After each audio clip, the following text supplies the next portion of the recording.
Bienvenido, que Dios te bendiga. Yo soy Alfredo Andrade, pastor de la iglesia Mies Sherbrooke, acá en Canadá. Y te doy la bienvenida a esta nueva edición de un estudio bíblico que estaremos realizando por los siguientes días o semanas. Es acerca de la Pascua. La Pascua quiere decir Passover o quiere decir también Pesaj en hebreo, que habla acerca del momento, el tiempo, el día en el cual Dios sacó a su pueblo de una cautividad que había sufrido por cientos de años. Por así decirlo, la Pascua es el inicio de la libertad, el inicio de una vida nueva, el inicio de algo que Dios quería darle al hombre y que en ese momento empezó a mostrarlo a través de un hombre llamado Moisés. La Pascua es muy importante, podríamos decir que es la festividad más importante entre la cultura judía, entre la religión judía, una de las 7 fiestas principales que Dios les ordenó. Para nosotros la Pascua es la fiesta principal también, ya que la Pascua vino a tener cumplimiento perfecto y al 100% en la vida de un hombre llamado Jesús de Nazaret, que nació aproximadamente hace más de 2000 años. Es por eso importante entender que la Pascua, que ya en estos días empieza a celebrarse alrededor del mundo, vamos a analizar todos esos aspectos importantes que para nosotros nos darán una idea de todo lo perfecto del plan de Dios desde un principio de la caída del hombre hasta nuestros días. Es pues también la Pascua, esta celebración donde mucha gente, sin entenderlo, sin realmente darle el valor que se merece, aprovechan para salir de vacaciones. Es uno de los periodos largos de vacaciones casi en la mayoría de las ciudades y naciones del mundo, donde por 1 o 2 semanas la gente recibe vacaciones de la escuela, vacaciones del trabajo y se dedican a viajar. Muchos de ellos van a las playas. A mí me tocó vivirlo cuando yo era un niño, que prácticamente mi vida estaba dirigida por mis padres. Siempre, cada año, mi papá, mi mamá, mis hermanos y yo viajábamos a diferentes ciudades o playas a disfrutar una semana de esparcimiento. Una semana que, después de habernos dicho que por 40 días no podíamos comer carne, ahora le dábamos desenfreno a todo lo que se nos ocurría. Los adultos usaban de beber, de convivir, de tener fiesta, nosotros a jugar, a correr, a hacer travesuras. Pero el sentido de la Pascua no es vacaciones, no es playa, no es sol, no es arena, no es bebida, no es fiesta, no es baile. El sentido de la Pascua es algo mucho más grande y maravilloso. Quisiera invitarte a que leyéramos en la palabra de Dios en el libro de Daniel y en el capítulo 9, iniciando al verso 24, vamos a darle lectura a esta palabra bendita de Dios, donde dice el verso 24: 70 semanas están determinadas sobre tu pueblo y sobre tu santa ciudad, para terminar la prevaricación y poner fin al pecado y expiar la iniquidad, para traer la justicia perdurable y sellar la visión y la profecía, y ungir al santo de los santos. Sabe pues y entiende que desde la salida de la orden para restaurar y edificar Jerusalén hasta el Mesías príncipe, habrá 7 semanas y 62 semanas se volverá a edificar la plaza y el muro en tiempos angustiosos. Y después de las 72 semanas se quitará la vida al Mesías, mas no por sí, y el pueblo de un príncipe que ha de venir destruirá la ciudad y el santuario, y su fin será con inundación. Y hasta el fin de la guerra durarán las devastaciones. Y por otra semana confirmará el pacto con muchos. A la mitad de la semana hará cesar el sacrificio y la ofrenda. Después, con la muchedumbre de las abominaciones vendrá el desolador, hasta que venga la consumación y lo que esté determinado se derrame sobre el desolador. Bueno, aquí es una de las profecías en la vida del profeta Daniel. Este joven que, al igual que sus 3 compañeros y 10,000 judíos más, sufren la primera deportación en el año 606 a.C. En este tiempo, Nabucodonosor, que era el príncipe de Babilonia, había venido y había tratado en una primera ocasión de hacer que Jerusalén y Judea se rindieran.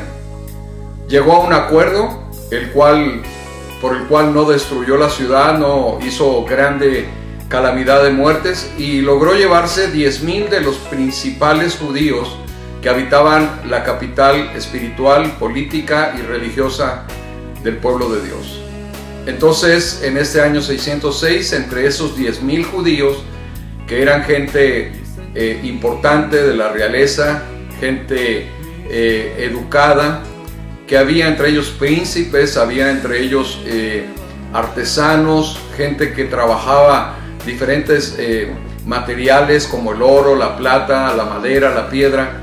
Nabucodonosor los lleva hasta el reino de Babilonia, que en ese momento era el imperio más poderoso del mundo de aquel tiempo. Y se los lleva para allá porque quiere de alguna manera ampliar su dominio en todas las artes, en toda la ciencia, en todas las cosas. Y juntamente con Daniel va Misael, Ananías y Azarías, y son llevados a Babilonia, donde ahí son educados en la casa del rey.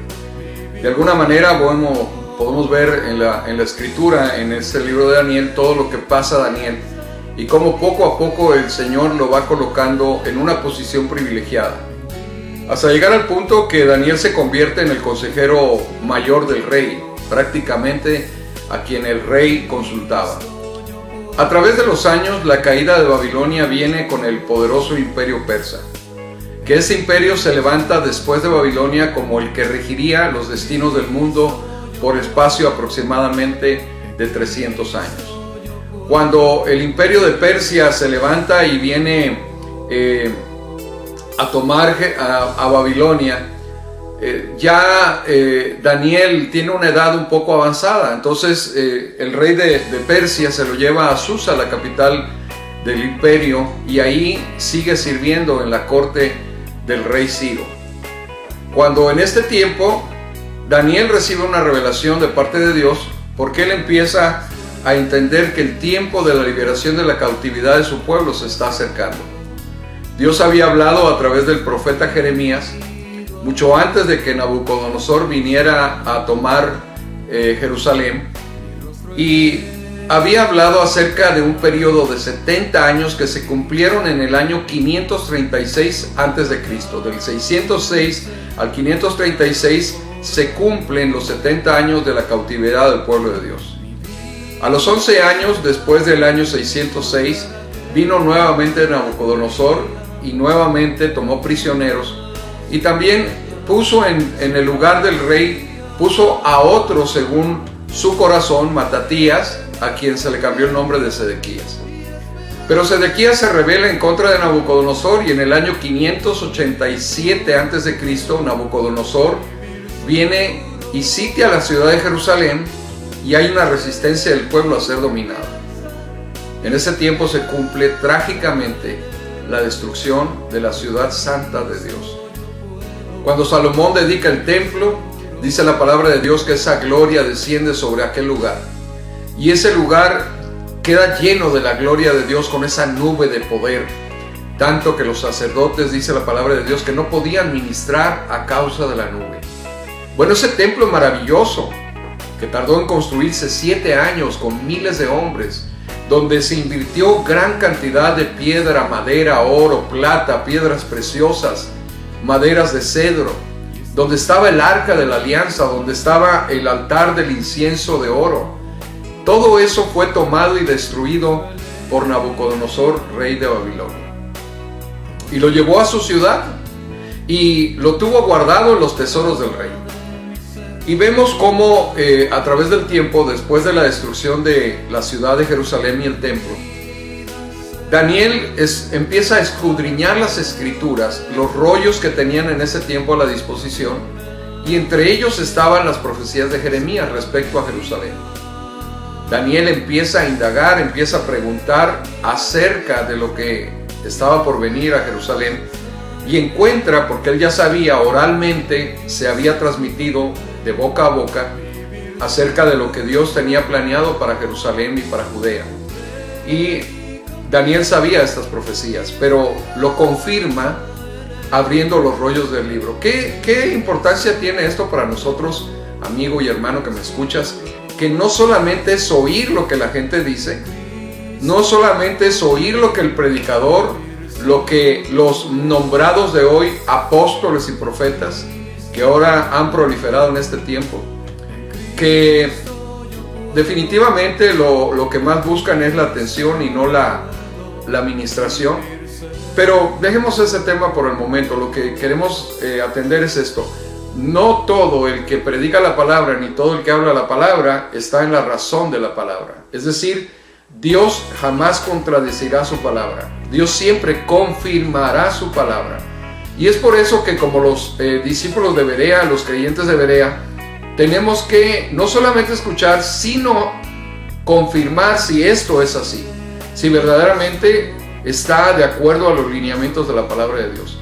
Y eso es lo que hizo Daniel. Daniel inmediatamente empezó a buscar en los rollos de las profecías de Jeremías el tiempo en que estaba determinada la reconstrucción de la ciudad de Jerusalén, el templo, sus murallas y todo lo que estaba ahí. Seguiremos en una próxima edición. Está al pendiente, vamos a estar presentando día tras día todo lo que tiene que ver con la Pascua. Este es el inicio, la sesión primera de este estudio bíblico, la Pascua. Que Dios te bendiga.